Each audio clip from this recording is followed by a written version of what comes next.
It's Saturday night, you just turned on Netflix to see what new anime they've added to their catalog this month, and you stumble upon Children of the Sea.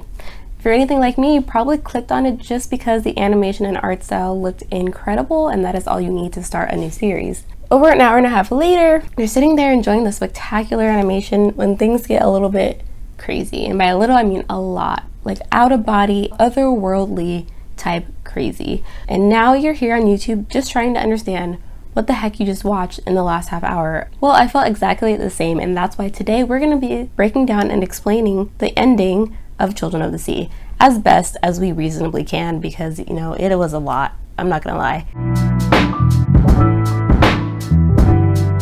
Hey y'all, welcome back to The Anime Tea, hosted by your friend Phoenix. Today we're going to be breaking down Children of the Sea, but mostly its climactic and questionable and crazy ending, because, you know, that's the part that really tripped most of us up. This video is going to contain a ton of spoilers, so if you haven't seen Children of the Sea, make sure to go check it out on Netflix, and then come back to watch this video to get an explanation on what actually happened, because you're going to need it.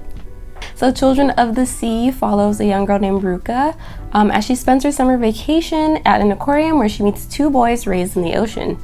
And at first, it very much starts off as simple as the plot sounds. Like I said, we meet Ruka, who's somewhat of an outcast at her school. Her family is dysfunctional, and her escape from all of this is visiting the aquarium her father works at. And while at the aquarium, she runs into a beautiful boy named Umi, and Umi literally translates to sea in Japanese, and his brother Sora, which is translated to sky in Japanese. And both of the name meanings are important for later on when I explain the ending, so remember them.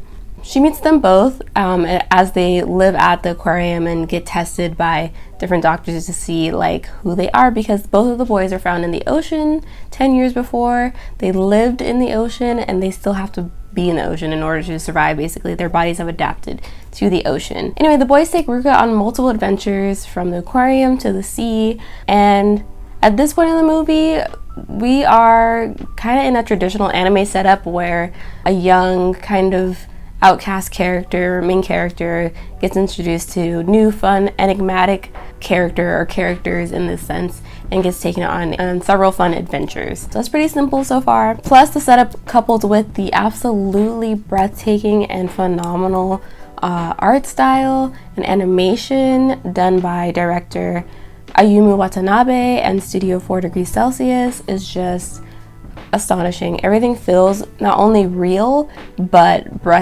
just gorgeous. You can really tell they took their time crafting every single scene to make it feel like you could literally walk into that movie. Everything's so realistic, from the way that the rays of sun come down on the characters facial expressions, the way that they interact with the environment, with the ocean and with each other. It just feels so real, and you really don't expect it to take the turn that it does, but it does, and it's just even more astonishing than what we got through the first half of the movie. Anyway, the boys' sudden interest in Ruka isn't just because she's a beautiful, doe-eyed main character. They're actually interested in her because they say that she smells like them, and that she is able to hear the same song as they can.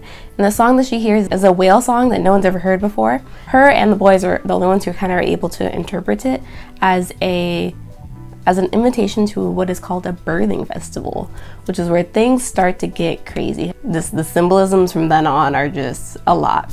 And Ruka and the boys aren't the only one who are interested in the birthing festival. There's a whole government officials, scientists set up who are super interested in finding out what the birthing festival will be. They can tell by the way that animals in the ocean are all migrating to one point, but they don't exactly know where it is, so they have been following the boys to see if they can lead them to that point to advance scientific research, technically. But all that is really pushed into the background, and what's mainly focused on in the story is Ruka's character growth and her connection to this festival, and her part to play, and how she's uncertain if she's even worthy to be a part of something that is seemingly so grand. So I know I kind of skipped around through the story. The first half of the story is pretty simple. I'm not going to really explain much of that, but now we're moving on towards the ending part, and here is where the oh shit moment of the movie takes place. After the trio head out on a boat one day to witness a huge migration of whale sharks, Sora disappears. Basically, he jumps into the ocean and is just gone.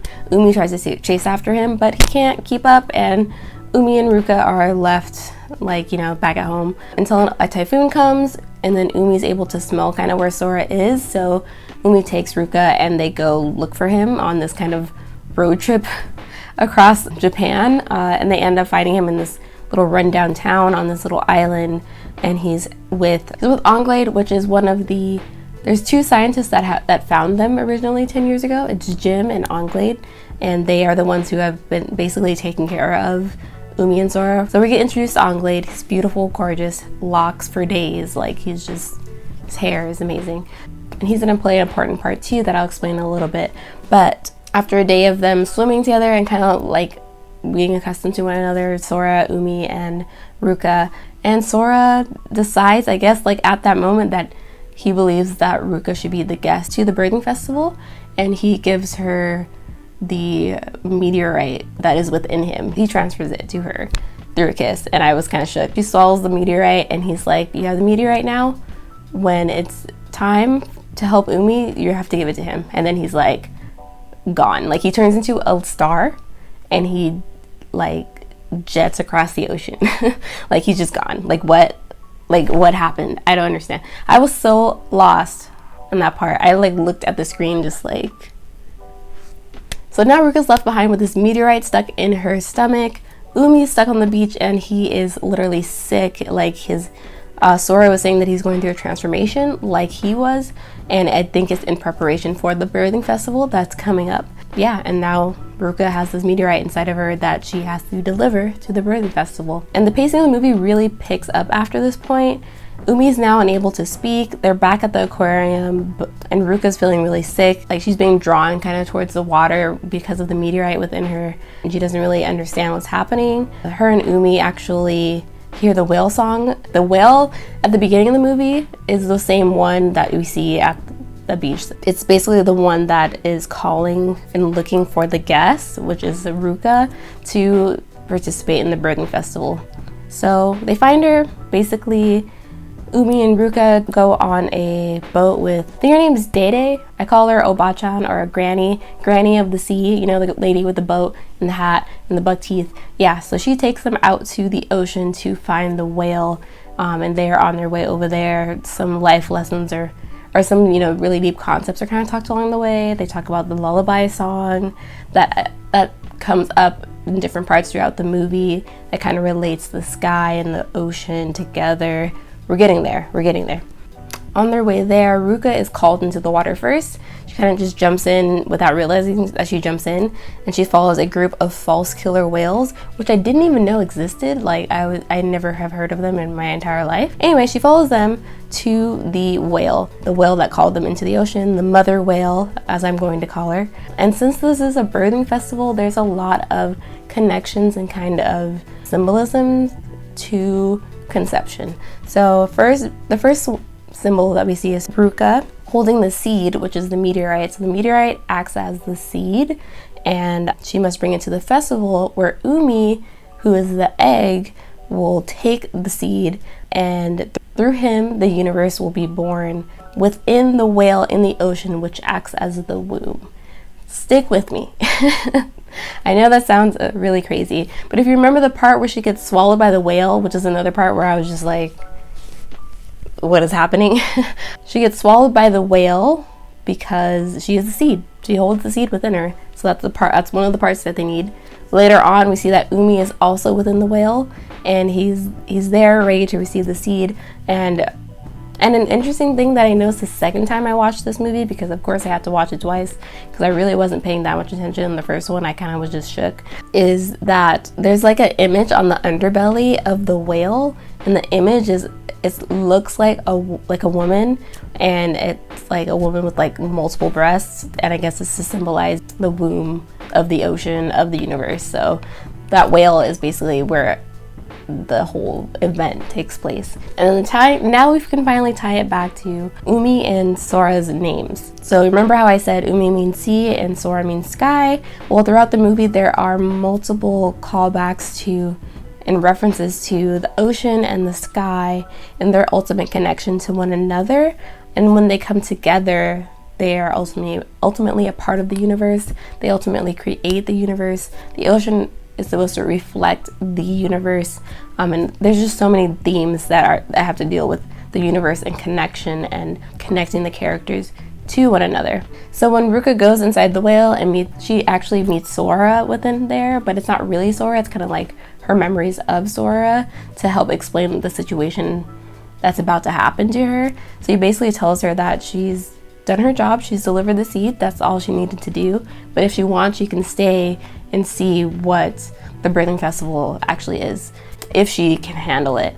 And Ruka's like, I've been through a lot of crazy stuff, and probably at the beginning of the series, she probably wouldn't have been able to handle what she saw, but towards the end, she was like, you know what, I'm gonna stick around. And then there's like a part where she says, I want to see. And then like as soon as she says that, insanity happens. Like it shows the history of the universe right in front of her eyes, and it's the most incredible and confusing thing you'll ever see. So as she's witnessing this, she sees like basically the universe like popping out in space and multiple planets and galaxies and things being formed in the ocean and their connection. And there's a point that I really like. There's a quote in there that I really love, and it's when she's like, we can see like the universe within her body form. Like there's like, she's just like a black matter, and then there's like the universe within her, and she says, I am the universe. Like she's like, I understand, I am the universe. And I was like, that is so cool. When I looked up the entire scene, this entire scene actually is not supposed to be really understood logically, so everything I said probably made no sense, but it's just I read a thing from the creators and the directors who talked about the film, and they were basically like, this scene is supposed to be felt emotionally and just how you feel watching it. It's not really something that you can logically explain. So like if you are lucky enough to have like a surround system and a huge screen where you can watch it on, do it with that and just like experience that whole scene. Or if you're lucky enough to see it in theaters, I hope that you were just able to like take in the scenery and like just have some sort of emotional experience with the scene, because it was so beautiful. I'm so glad I watched it twice just so I could re-experience that part for myself. And they said that they got some inspiration from 2001: A Space Odyssey, which I think is an American film, but I haven't seen that at all. But if you know that, there's like a scene in there that is similar, I suppose. Anglade is a character that kind of has to explain, gets to explain to the viewer what's happening or what's kind of symbolisms are shown, but it's still in a philosophical, like otherworldly kind of way that doesn't make a lot of sense.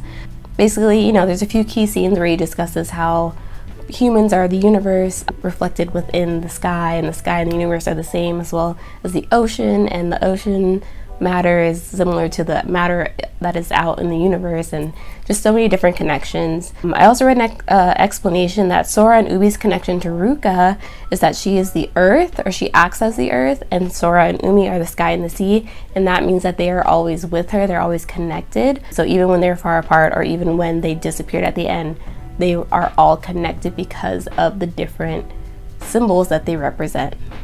And the thing with the government officials gets like pushed to the side. Like, you know, we just see that Jim and Anglade are actually able to diverge them from the actual event, and they put them on this other path where, you know, the boat like ran into something and there's a bunch of money in there, which I guess was their way of like separating themselves from the government and the like, scientists and all that. So that wasn't really that important, so don't worry about the boat and the money too much. But in the end, Ruka is upset that Sora and Umi left her, because, you know, Umi took the meteorite and turned into the universe, and it just all exploded into this amazing, beautiful thing. But they're both gone, so she's upset that she's been left alone, but she's reminded that her journey will continue on and that she's never really alone, because everything is connected in the universe. At the final hidden scene at the end, after the credits, so if you didn't see those, there's hidden scenes at the end after the credits. We see Ruka, who's a few years older. She's at the hospital with her mom, who just had a baby, so she has a younger sibling, and she tells Ruka to cut the umbilical cord for her. And that is also another symbolism for cutting the connection between like mother and child, which motherhood and childhood and things like that were also really big symbols in the movie. So when she cuts it, she realizes that even though the life is disconnected from the main source, there's still a connection. And then at the very end, after that scene, she's walking on the beach singing the lullaby that her mother was saying, and I don't remember the words, but I think it has something to do with, you know, the universe being in the sea and like dropping stars into the ocean and they become the sea life or things like that. And she looks up at the sky and see around her confidently, because she realizes that just because she can't physically see Umi and Sora, they are all around her, like literally in the earth, you know, sky, sea, but also just her connections to them will always last. So it was just so pretty. My last personal thoughts on this, when I dove deeper into this story and rewatched the movie again, I was really surprised I hadn't missed all of this like symbolism that was in it. And I recently personally gotten into like the universe and galaxies and space and time and all that and our connections to them and stuff. So this aligned perfectly with like what I was looking into, which is really, really cool. Sorry to get all hippie on you. I hope this helps clarify even a little what the story means. I don't know if it did much. There's not a way to like really dive into all of the symbolism that actually exists in this movie, because there's so many. It would take way too long. I just wanted to give a simple explanation for people who the story may have flown over their head the first time, to kind of see like what kind of connections they were trying to bring up throughout the movie. I encourage you, if you really want to learn more about the story, to go read the manga. This was actually originally a manga series, 5-volume manga series by Daisuke Igarashi, which you can find on the Viz website. Viz is not a sponsor, unfortunately, but it could be, so hey Viz, you know, hit me up. Anyway, I'll also leave a list of links that I personally use to research this topic and you know, discover what the ending of the story actually meant. In the description, as always, you can catch new videos of the anime tea every Wednesday and Saturday at 4 p.m. Until next time, be wary of pretty boys with flipper feet, and I will see you in the next video. Bye!